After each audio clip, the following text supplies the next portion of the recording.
ഞങ്ങൾ site visit ചെയ്യുന്ന സമയത്ത് ക്ലയൻറ്റിൻ്റെ ഒരു പ്രധാനപ്പെട്ട സംശയമാണ് ആ സ്ഥലം എത്ര സ്ക്വയർ ഫീറ്റ് ഉണ്ട് എന്നുള്ളത്. അത് നമുക്കൊരു സിമ്പിളായിട്ട് എങ്ങനെ കാൽക്കുലേറ്റ് ചെയ്യാമെന്ന് നോക്കാം. ഒരു സെൻറ്റ് എന്ന് പറഞ്ഞു കഴിഞ്ഞാൽ 40.47 m² ആണ് ഉണ്ടാകുക. അത് ഒരു സെൻറ്റിനെ നമ്മൾ സ്ക്വയർ ഫീറ്റിലോട്ട് കൺവേർട്ട് ചെയ്യുമ്പോൾ 435.6 സ്ക്വയർ ഫീറ്റുമാണ് വരിക. നമുക്ക് ഒരു കോമൺ ആയിട്ട് ഒരു 15 മീറ്റർ ലെങ്ത്തും 15 മീറ്റർ വെടുത്തുള്ള ഒരു പ്ലോട്ടിൻ്റെ എത്ര സ്ക്വയർ ഫീറ്റ് ഉണ്ടാവുന്നു, എത്ര സെൻറ്റാണ് അതെന്നൊന്ന് ചെക്ക് ചെയ്ത് നോക്കാം. നമ്മൾ 15 മീറ്റർ ലെങ്ത്തും 15 മീറ്റർ വെടുത്തുള്ള ഒരു സ്ക്വയർ പ്ലോട്ടാണ് അപ്പോൾ ജസ്റ്റ് നമ്മൾ വരച്ചിട്ടുള്ളത്.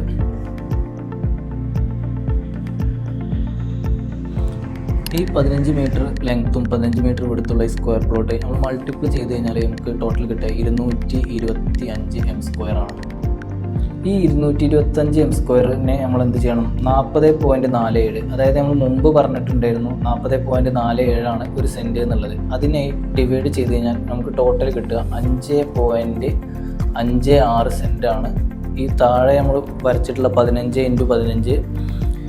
ഇനി നമുക്കിതിൽ സ്ക്വയർ ഫീറ്റിലോട്ട് മാറ്റാൻ 2 ഓപ്ഷൻസ് ഉണ്ട്. അതായത് ഈ 225 × 10.764 ഒരു m² എന്ന് പറഞ്ഞു കഴിഞ്ഞാൽ 10.764 സ്ക്വയർ ഫീറ്റാണ് വരിക.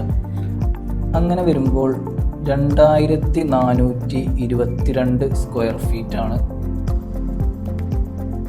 ഈ പ്ലോട്ടിൽ ഉണ്ടാവുക. അതേപോലെ ഈ പ്ലോട്ട് m² സ്ക്വയർ ഫീറ്റിലേക്ക് മാറ്റുന്ന രീതിയിലാണ്. ഇനി നമുക്ക് സെൻറ്റിൽ നിന്ന് സ്ക്വയർ ഫീറ്റിലോട്ടൊന്ന് കൺവേർട്ട് ചെയ്ത് നോക്കാം. നമ്മൾ ഈ പ്ലോട്ട് വരുന്നത് 5.56 സെൻറ്റാണ് വരുന്നത്. അതിന് മുമ്പ് ഞാൻ പറഞ്ഞ പോലെ ഒരു സെൻറ്റ് എന്ന് പറഞ്ഞു കഴിഞ്ഞാൽ 435.6 സ്ക്വയർ ഫീറ്റാണ്. അപ്പോൾ ഇത് രണ്ടും കൂടി മൾട്ടിപ്ലൈ ചെയ്യുമ്പോൾ നമുക്ക് കിട്ടുന്നതാണ് 2422 സ്ക്വയർ ഫീറ്റാണ്. ഈ മെത്തേഡിലാണ് ഒരു പ്ലോട്ടിൻ്റെ സെൻറ്റ് സ്ക്വയർ ഫീറ്റിലേക്ക് കൺവേർട്ട് ചെയ്യുന്നത്.